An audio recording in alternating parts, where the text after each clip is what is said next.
vamos lá, a gente vai falar então sobre excipientes, sobre as formas farmacêuticas sólidas, que a gente precisa aí, que são as cápsulas. Depende muito do perfil da farmácia, mas em geral é uma das coisas que a gente mais faz aí na farmácia, que faz parte do nosso dia a dia. Dentre as formas farmacêuticas sólidas, a gente faz as cápsulas, né? E aí, eu vou apresentar para vocês, a gente vai conversar um pouquinho sobre recipiente antes, alguns conceitos a respeito disso, e vai apresentar para vocês esses 3 produtos que nós temos hoje aí na Purifarma, que são os recipientes da linha Carbotil. Hoje nós temos disponível o Carbotil UG, Carbotil AG e o HR, tá? Antes da gente entrar propriamente dito aqui na questão de cada um dos produtos, vamos falar um pouquinho aqui da questão do recipiente. Caso alguém queira fazer alguma pergunta, sinta-se à vontade, ou a gente pode deixar talvez aí para o final. Eu faço a apresentação dele como um todo, e aí a gente pode estar deixando as perguntas para o final. Mas caso alguém queira pontualmente perguntar alguma coisa do que a gente está falando na hora, também sintam-se à vontade, tá bom? A ideia é que a gente possa fazer esse momento mais proveitoso possível para o nosso dia a dia, porque é um treinamento para que ele seja útil mesmo, aí para nossas atividades dentro do laboratório e dentro da farmácia. Então, o que acontece? O que é recipiente? A gente vinha aí de um conceito bem antigo, onde o recipiente ele era totalmente inerte, que a gente não tinha nenhum tipo de... que eram produtos que não tinham nem tipo de efeito, praticamente nenhuma finalidade, simplesmente para estar completando a cápsula, quando a gente não tinha, quando os ativos não eram suficientes para que a gente pudesse colocar tudo dentro de uma cápsula só. Ao longo do tempo, a gente percebeu que não. O recipiente, ele é extremamente importante. Então, quando a gente pensa no medicamento, nós temos algumas fases, né, relacionadas a esse produto, a esse medicamento. Nós temos a fase biofarmacêutica, que é essa fase lá da farmacotécnica, aquilo da construção mesmo do produto, do medicamento. Temos a fase farmacocinética, que é exatamente aquilo que o medicamento, o que o organismo está fazendo com o produto quando a gente põe ele lá dentro do nosso corpo. A fase farmacodinâmica, que aí é o efeito terapêutico do meu produto. Então, vamos lá, eu tomo uma dose, eu vou tomar o meu medicamento, vou tomar o meu produto, seja ele qual for. Essa fase biofarmacêutica, o que acontece? É a desintegração dessa cápsula. Vou falar cápsula aqui, tá bom? Que é o que a gente acaba tendo mais no dia a dia. Eu vou ter a desintegração disso, porque para que esse produto possa fazer efeito, eu tenho necessidade... Gente, vocês estão conseguindo ver eu passar os slides ou não? Não, acho que está na outra tela, não sei se está com 2 telas. Porque agora aparece só a tela com os slides do lado. Tu não botou no modo apresentação, bota a apresentação de slides, Pri. No share screen, bota no screen. Eu pus, mas é aquele que deu. Peraí. Tenta compartilhar de novo, daí aperta no screen. Foi. Fechado, tá. O que eu estava falando para vocês era isso aqui, ó, que a gente falou da administração, então eu tenho a fase biofarmacêutica, farmacocinética e farmacodinâmica. Aqui a gente abre um pouco mais disso. Então, por exemplo, quando eu tomo esse produto, eu tenho que desintegrar, então essa cápsula ela precisa abrir, tá? Ela precisa liberar o meu pó que está lá dentro, isso precisa se dissolver nos meus fluidos orgânicos, para que ele possa passar para essa próxima fase, que aí é essa fase farmacocinética, ou seja, este produto, este medicamento precisa ser absorvido, ele precisa ser distribuído para o meu corpo, para que ele possa atingir o local alvo de ação dele, aonde a gente vai ter essa fase farmacodinâmica, ou seja, onde eu vou ter a interação do meu fármaco no seu tecido-alvo, para que ele possa ter o efeito terapêutico.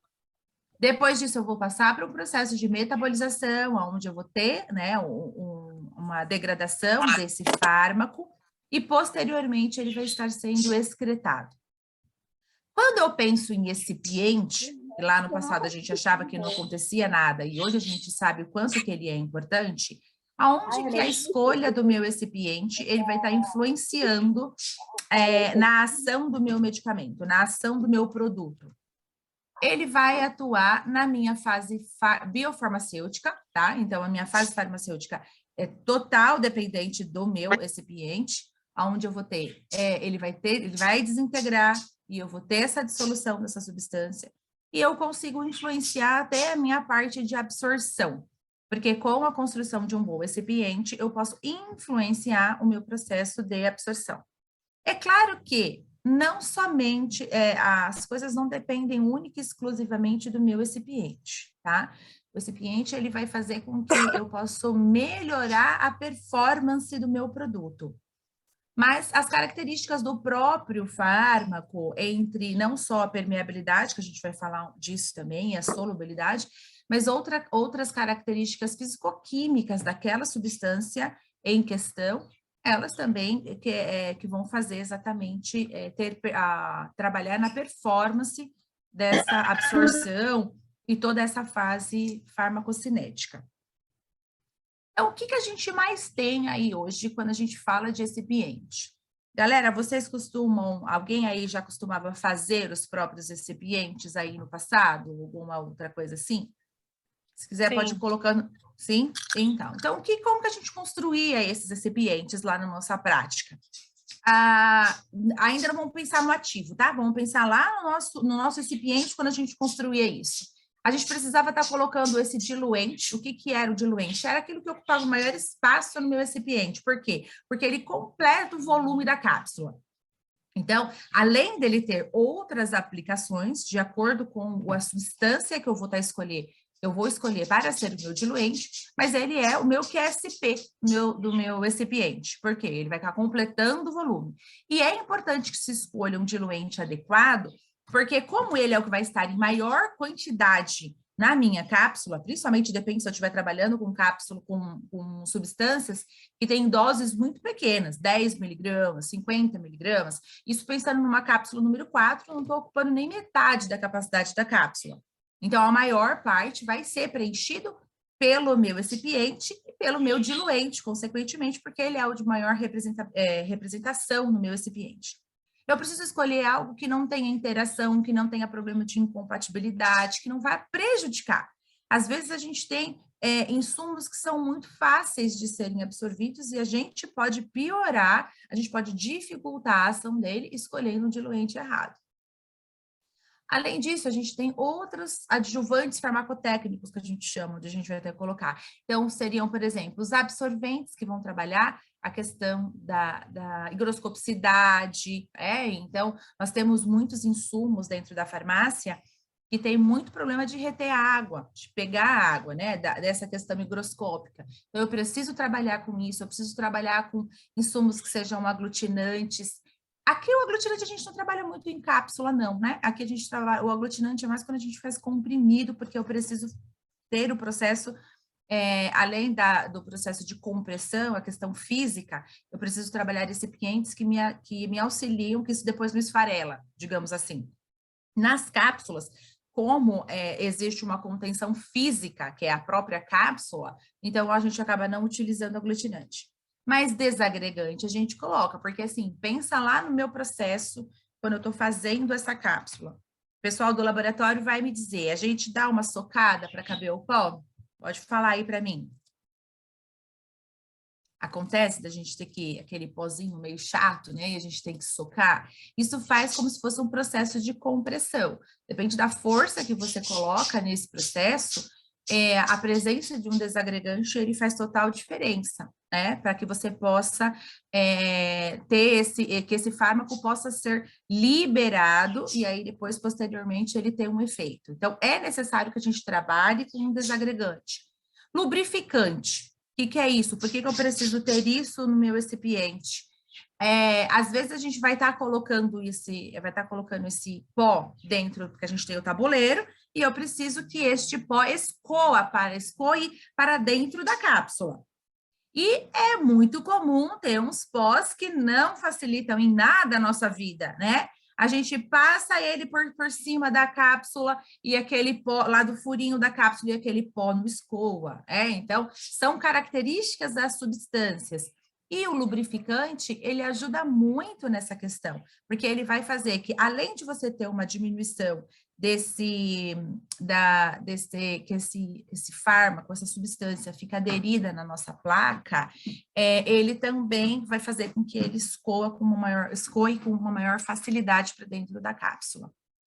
Tensoativos, esses molhantes, aqui a gente trabalha com os fármacos que têm uma baixa permeabilidade. A gente vai falar um pouco deles aqui também, nessas situações quando acontecem. Então, às vezes é necessário que a gente trabalhe com esses tensoativos quando o fármaco tem uma baixa permeabilidade. Agentes tamponantes, então, em determinados momentos é necessário que a gente coloque esses adjuvantes por uma questão de pH, onde que vai atuar, por uma questão de proteção, né? Então, em alguns momentos pode ser necessário ou não, e outras coisas como corantes ou flavorizantes, mas isso em outras formas farmacêuticas. Em alguns momentos a gente pode trabalhar com corante, quando trabalha com algum processo de diluição, alguma outra coisa assim. Não é o que é tão comum.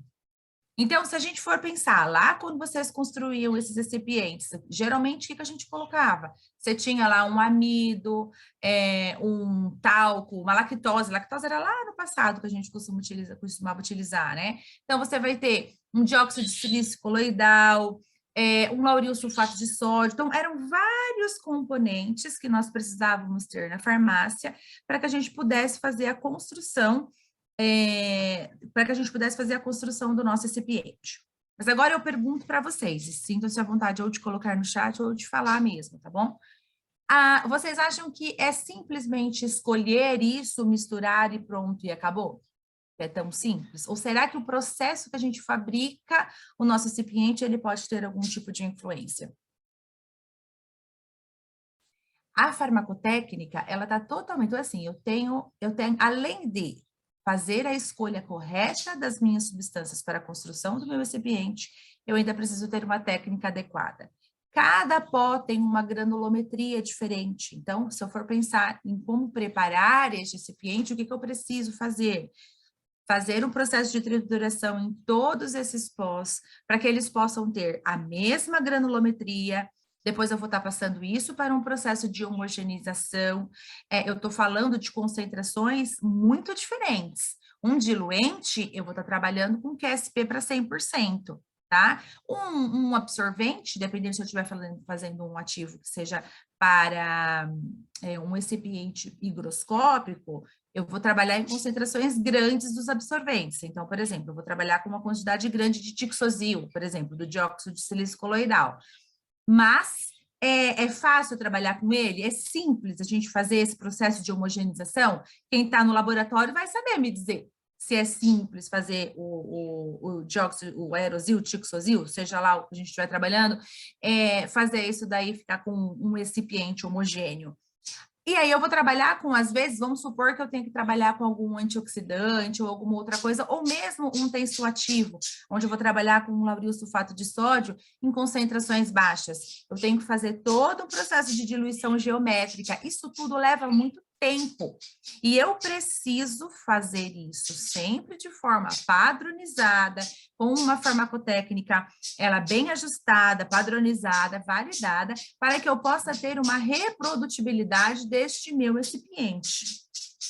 Isso tudo leva muito tempo, né? Para que a gente possa ter. E a gente sabe que lá no laboratório as coisas são bem corridas, tá? Como que a gente escolhe esses recipientes? Nós devemos escolher, existem outros fatores que podem ser envolvidos, mas desde lá de quando a RDC 67 saiu lá em 2007, onde foi necessário se colocar um parâmetro para que nós pudéssemos escolher esses recipientes, foi colocada a classificação biofarmacêutica. O que é essa classificação? Que lá na farmácia pode ser que a gente não tenha entrado muito em contato com isso, mas é algo que está lá no nosso sistema, ele foi alimentado no nosso sistema. Então, como que faz? Através dessa classificação, como que eu avalio quais são os tipos de recipiente que eu vou estar utilizando? Eu levo em consideração duas características do meu fármaco. A solubilidade dele, ou seja, se eu for parar para pensar que os meus fluidos, né? Então, vou pensar, por exemplo, no estômago, tá? O nosso corpo é constituído basicamente de água. Então, eu tenho a capacidade deste fármaco ser solúvel num meio aquoso, ele é extremamente importante para que eu possa ter uma dissolução daquele fármaco, né? Que depois que ele teve, que depois que essa cápsula abriu, que este pó ele foi liberado, que eu tive esse processo de desintegração. Depois que eu passo por isso, esse pó, esse fármaco precisa ele se dissolver nesse meio aquoso para que depois ele possa ser absorvido. Então, a solubilidade é muito importante, é uma das coisas que é importante de se trabalhar. A outra coisa é a permeabilidade, tá? Então, assim, por um lado, eu tenho um ativo que ele eu preciso ter um ativo solúvel no meio aquoso. Só que quando eu falo da permeabilidade, ou seja, quando ele vai passar através da membrana, que ele vai passar a ser absorvido, nossas membranas plasmáticas, elas são fosfolipídicas. Então, assim, eu tenho uma composição lipídica. Ao mesmo tempo que eu preciso ter uma afinidade com água, eu também preciso ter uma afinidade em um meio oleoso, para que eu possa ser lipídico, para que eu possa ter essa permeabilidade. Então, não é tão fácil assim. Existem fármacos que são maravilhosos, por isso que eu falo assim, não depende necessariamente disso. Tamanho da molécula, pKa, a gente sabe que isso também influencia, né? O grau de ionização, isso tudo também vai influenciar. Mas pensando na classificação biofarmacêutica, que é um dos maiores, o principal fator aí que a gente leva em consideração para a escolha dos recipientes, a solubilidade e a permeabilidade é importante. E aí a gente entra em algumas classes, né? A classificação biofarmacêutica ela tem 4 classes que a gente trabalha e que lá no laboratório a gente fala, o recipiente para classe 1, 3, classe 4, né? Então, o que significa isso? Significa quando a gente tem uma classe 1 ou uma classe 3, a gente vai estar trabalhando, que é o que geralmente a gente trabalha com nossos recipientes padrão, né? Que é o de uso geral. Ele tem uma boa solubilidade. Então, eu consigo, são fármacos, eles têm uma boa solubilidade, eu não preciso ficar trabalhando tanto adjuvantes farmacotécnicos para que ele possa se dissolver nesse meio aquoso, porque ele se solubiliza bem, e ele tem uma boa permeabilidade, tá? Ou, no caso da 3, ele tem uma permeabilidade baixa, mas ele é razoável. Então, eu consigo trabalhar esses insumos de uma forma um pouco mais tranquila. Quando eu passo para uma classe 2 ou para uma classe 4, o que eu já preciso fazer? Eu já tenho que eu tenho que melhorar essa solubilidade dele, porque são fármacos que são hidrofóbicos, por exemplo, né? Mas eles também têm uma baixa permeabilidade pela característica deles.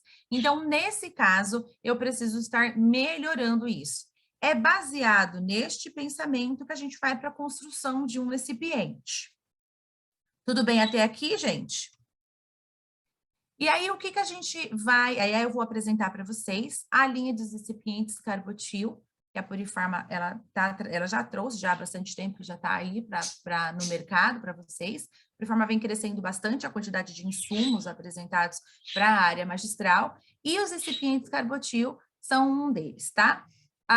Eles são derivados da celulose microcristalina. A celulose ela é um diluente, ela tem outras características,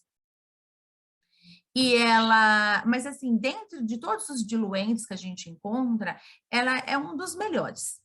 Porque, além de funcionar como diluente, lembra que a gente falou que é para fazer a massa, completar o volume, ela também tem uma ação desintegrante. Então, esses recipientes, eles são baseados principalmente na celulose, tá? E são feitos com aquela questão da reprodutibilidade. Então, o que acontece? Ao utilizar um recipiente já da Carbotil, eu elimino do meu laboratório a necessidade de ter que fazer, primeiro, a aquisição de várias substâncias para que eu possa fazer isso. A padronização da minha farmacotécnica. Às vezes, depende da quantidade de recipiente que eu faço na farmácia, eu tenho que ter equipamentos destinados para isso, né? Equipamentos diferenciados, um homogeneizador, que vamos supor, se a gente trabalha às vezes com aqueles homogeneizadores que têm as embalagens menores, para fazer um recipiente, aquilo não funciona. Então, ou eu vou ter que pegar um grau, que é um grau bem maior, ou eu vou ter que ter aqueles misturadores em Y. Então, são mais equipamentos que levam para a minha realidade da farmácia em função da demanda que eu tenho. Ao adquirir um recipiente de carbotil, eu consigo já diminuir essa quantidade de trabalho que eu tenho lá na farmácia, porque eu já tenho uma quantidade menor de insumos para eu controlar estoque, fazer as outras coisas, e também a questão da própria farmacotécnica. Algumas informações relacionadas aos produtos, tá? Então, assim, são produtos isentos de glúten. Hoje a gente tem muitas necessidades provindas dos nossos pacientes em função de diversos fatores, diversas coisas que acontecem. Nós temos algumas necessidades que nós precisamos atender. Então, por exemplo, é um recipiente que a gente pode estar garantindo aí para pessoas que são ou estão fazendo não podem com glúten mesmo, celíacos e tudo mais, ou às vezes algumas dietas que são restritivas por indicação médica ou pelo nutricionista. Não faz uso de lactose, então nesse caso a gente não tem, em função também da questão da intolerância e tudo mais, e ele é isento de produtos de origem animal, tá? Então, no caso, quando a gente trabalha com o público vegano, também é bem tranquilo de trabalhar nesse sentido. Então, são produtos que são bem interessantes para isso. Qual é a composição básica desse carbotil? Com o que a gente vai estar trabalhando? Celulose microcristalina, lembra que eu falei? Diluente, tá? Cross-carmelose sódica. Gente, ela para mim, quando você fala de cross-carmelose, isso faz total diferença. É um insumo super difícil de conseguir, a gente não consegue, mas ele é extremamente desintegrante, ele é considerado um super desintegrante. Então, o que acontece? O que isso facilita? Ao usar uma cross-carmelose, isso faz com que melhore muito a afinidade com a água, porque ele vai entumecer, aumenta a superfície de contato, isso vai facilita muito a questão da solubilidade, tá? Então, quando a gente avalia uma composição, eu tenho um ótimo diluente que eu vou estar trabalhando, que já tem ação desintegrante, livre de praticamente nenhuma incompatibilidade, tá? Então, a gente não vai ter incompatibilidade, vai ter um processo de desintegração muito interessante, vai facilitar muito a absorção depois disso, porque é mais rápido. Vou trabalhar com talco, que também funciona como um diluente, também funciona como um deslizante, além da celulose também ter um bom poder deslizante, dióxido de sílice coloidal, que também melhora a questão tanto lubrificante quanto deslizante. Então, o que acontece? É um recipiente que cumpre o seu papel farmacotécnico inicial, lá quando a gente está pensando, vamos pensar lá na farmacotécnica mesmo, e eu fazendo isso no laboratório, facilita a minha vida na hora que eu estou encapsulando o meu produto, porque esse produto vai deslizar melhor, ele vai fazer com que eu ganhe tempo na minha produtividade dentro do laboratório. Este carbotil G, que é o que eu vou colocar para vocês aqui, ele é o que nós trabalharíamos com a classe 1 e a classe 3, que seria o de uso geral, tá? Os fármacos que não têm o problema de solubilidade, não têm o problema de permeabilidade, o nosso recipiente padrão lá na farmácia. Então, é o carbotil G. Esse é o que a gente vai estar trabalhando, que são os produtos bem solúveis. E tem essa composição que eu comentei com vocês. Como a gente vai estar utilizando aqui, normal, QSP, ok? Então, independente do tamanho da cápsula que eu estiver trabalhando, eu vou trabalhar com o carbotil G tranquilamente. Eu não tenho nenhuma particularidade nesse sentido. Seja um fármaco numa baixa dosagem, seja um fármaco numa alta dosagem, ele vai dar para a gente poder trabalhar. Então, o grosso depende muito do que a farmácia vai estar usando, mas do perfil de ativos que a farmácia trabalha, mas é super tranquilo de trabalhar com a maior parte dos nossos produtos. Carbotil AG. Vocês estão vendo que a composição, Priscila, mas a composição é a mesma, celulose microcristalina, cross-carmelose, dióxido de silício coloidal e talco. A questão toda que no altamente higroscópico baixas concentrações de dióxido de silício vão funcionar como deslizante. Concentrações mais altas é onde a gente vai trabalhar com os insumos que sejam altamente higroscópicos. Aqui, a questão, o que vai acontecer? Deixa eu só responder aqui Mas vai dar tempo, viu, gente? Vai dar tempo da gente falar tudo que vocês precisam aqui. O que eu coloco aqui? A gente aumenta a concentração do dióxido de silício coloidal. O que, para mim, dificultaria na construção de fazer um recipiente higroscópico, em função da dificuldade que a gente tem de trabalhar com o dióxido de silício, eu já tenho esse produto aqui já prontinho.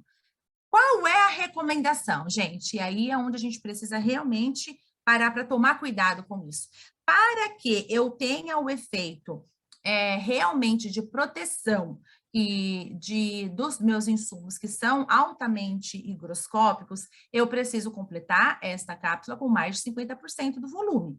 Então, quando eu estou trabalhando com o recipiente higroscópico, eu preciso completar, tem que ser 1 para 1. Tá? A mesma quantidade que eu vou ter. Então, o tamanho da escolha, a escolha do tamanho da cápsula, ela é ela que vai determinar o sucesso da minha farmacotécnica. Eu preciso utilizar 50% do volume da cápsula. Às vezes, há necessidade de a gente tratar o insumo, gente. Existem insumos que são extremamente higroscópicos, mas aí é uma questão da gente trabalhar o insumo. Para fazer o uso de um recipiente altamente higroscópico, para insumos que são altamente higroscópicos, eu preciso completar 50% do volume da cápsula. E eu sei que lá no dia a dia, às vezes, isso é o mais complicado, porque o sistema faz uma escolha, a gente tem que colocar quais são os insumos, cadastrar, para que lá no laboratório a gente consiga não ter tantos retrabalhos em voltar com ficha, trocar o tamanho da cápsula e tudo mais. O terceiro produto da linha Carbotil que eu quero apresentar para vocês é o Carbotil HR. O que seria aqui? Aí já são os fármacos de mais difícil absorção, né? A gente vai trabalhar também, qual é a diferença aqui na composição desse recipiente? Estou trabalhando com um bom diluente, estou trabalhando com um bom desintegrante, tenho também o dióxido de silício que vai me ajudar na escoabilidade e tudo mais, mas eu tenho um lauril-sulfato de sódio aqui, o que eu coloco aqui? Aqui eu acrescento algo que vai melhorar a minha permeabilidade. Lauril-sulfato de sódio, ele é um tensoativo. Então, ao adicionar algo que tem uma função de tensoativo, eu facilito isso, essa mistura, para que ele possa, do meio aquoso, informações relacionadas à própria farmacotécnica. Né? A gente tem o pessoal de laboratório aí. O Carbotil, ele tem uma densidade compatível com aquilo que a gente está acostumado, tá, no mercado, e que também é muito parecido com aquilo que se nós fôssemos construir esse recipiente pensando numa celulose microcristalina, tá? Quando eu falo dessa questão da densidade, o que é? Sabe aqueles pós que são fofos demais? O pessoal do laboratório vai entender que eu estou falando isso. Então, assim, ele é construído de uma maneira para que não dificulte a nossa vida, mas são pós de diferentes granulometrias. O que é importante lá na farmacotécnica? O nosso pós, nossas substâncias prescritas pelo prescritor que está lá na nossa ficha, eles também não têm a mesma granulometria do recipiente. É necessário que a gente faça lá no nosso laboratório o processo, sim, de homogeneização, de trituração, para que a gente possa ter uma boa homogeneidade no nosso pó. Mas ele tem uma boa escoabilidade, tá? Então, assim, ele facilita a vida de quando você tem aqueles fármacos que aderem demais, aí quem manipula venlafaxina sabe do que eu tô falando. Então, assim, são aqueles pós que não entra. O Carbotil, ele foi realmente desenvolvido para melhorar, para otimizar a ação do nosso fármaco, e também para facilitar a nossa questão farmacotécnica, porque um recipiente, ele não se propõe somente a trabalhar a questão do fármaco, e sim a farmacotécnica. Na realidade, inicialmente, ele faz exatamente, o pensamento do recipiente tem que ser para mim a farmacotécnica, para minha forma farmacêutica especificamente. Esses eram os produtos que eu queria mostrar para vocês, tá? Que são os produtos aqui de Carbotil. Agora, eu queria que vocês pudessem fazer algumas observações. Se vocês tiverem algum questionamento, podem fazer. Aquilo que, porventura, eu não souber responder agora, me comprometo em depois trazer isso. Mas podem compartilhar aí, ver o que vocês querem perguntar.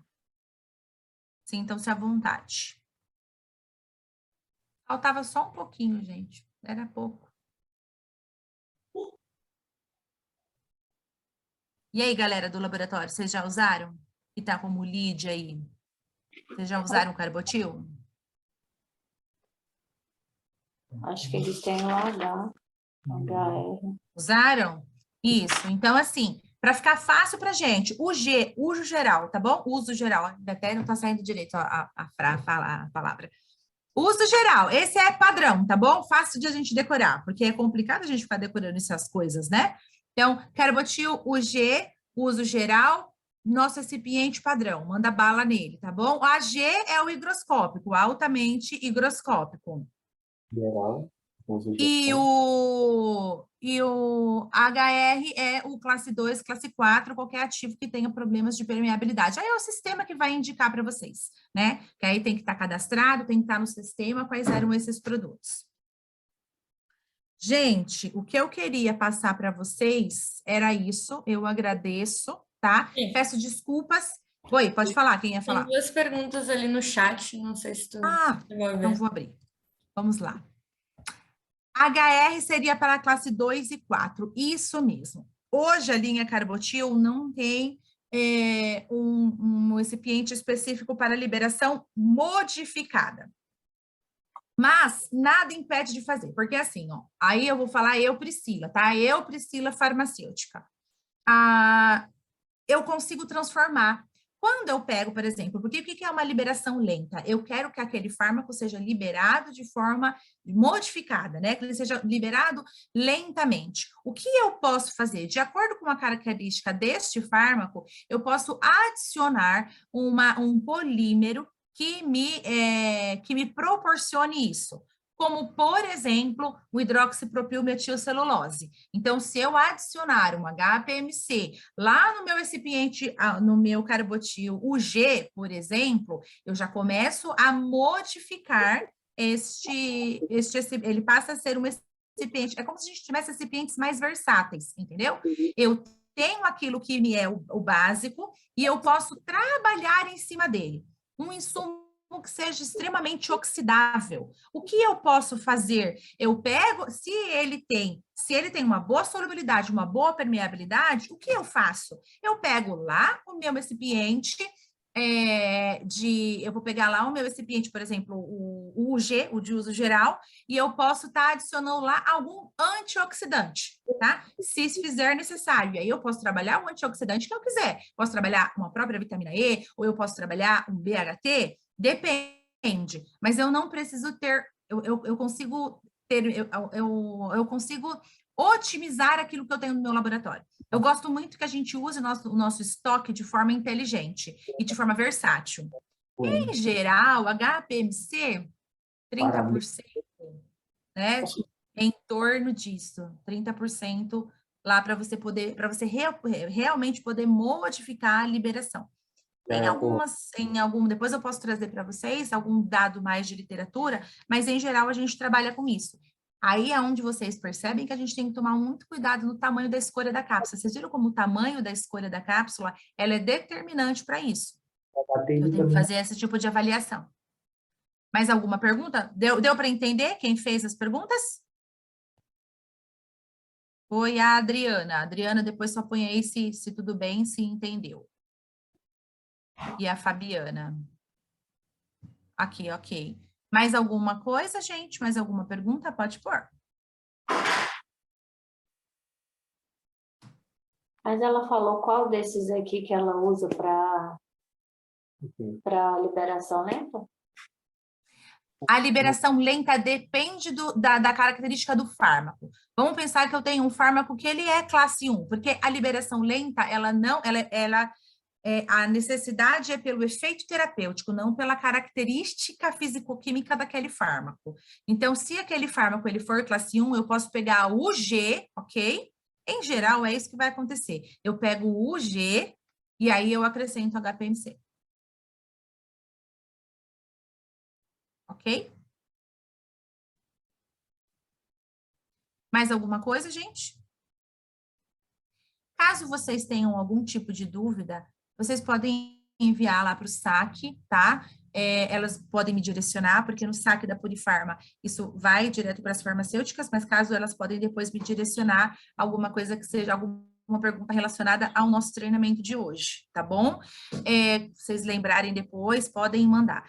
Eu agradeço muito a participação de vocês, peço desculpas, mas foi o primeiro, né? Então, relacionado aí ao tempo que a gente acabou perdendo em função de ter que abrir uma outra sala, mas espero que tenha sido útil, porque o objetivo desses treinamentos não é a gente encher vocês de treinamento, não. É vocês usarem isso de forma útil e rápida dentro do laboratório. Dica que eu já dou para as farmacêuticas aí de vocês, como eu sou da área da qualidade. Já deixem anotadinho aí de vocês a fichinha de treinamento. Já põe todo mundo para assinar aí, porque já é um treinamento do sistema de garantia da qualidade de vocês, né? Eu sei, eu sou da área da qualidade, eu sei como isso funciona e como é difícil a gente fazer isso. Gente, muito obrigada. Eu não sei se a... Oi? Sim, quero só dar uma palavrinha. Queria agradecer de novo, assim como a Pri, todo mundo que ficou no treinamento, pedir desculpas por essa falha aqui que a gente teve no Zoom. Isso não vai mais acontecer, já estamos providenciando para que isso não se repita. E convidar vocês, que estão todas aqui, para o treinamento da semana que vem, que vai ser sobre lactobacilos. A gente vai ter o Bruno Zilber aqui, falando das cepas, falando da parte de classificação e família, e eu sei que devem ter muitas dúvidas em relação a prescrições de lactobacilos, como prescrever, como funciona a parte de UFC, de milhões, de bilhões, né, aí de formadores de colônia, para a gente poder manipular de forma correta, de forma exata. A gente tem até, inclusive, um e-book de probióticos que está disponível no nosso Instagram, vocês podem solicitar também, mas a gente vai estar falando muito sobre lactobacilos, né, e prescrições na quarta que vem, tá bom? Era isso. Então, muito obrigada, gente. Até Obrigada, a próxima quarta. Um bom Até dia para mais. vocês.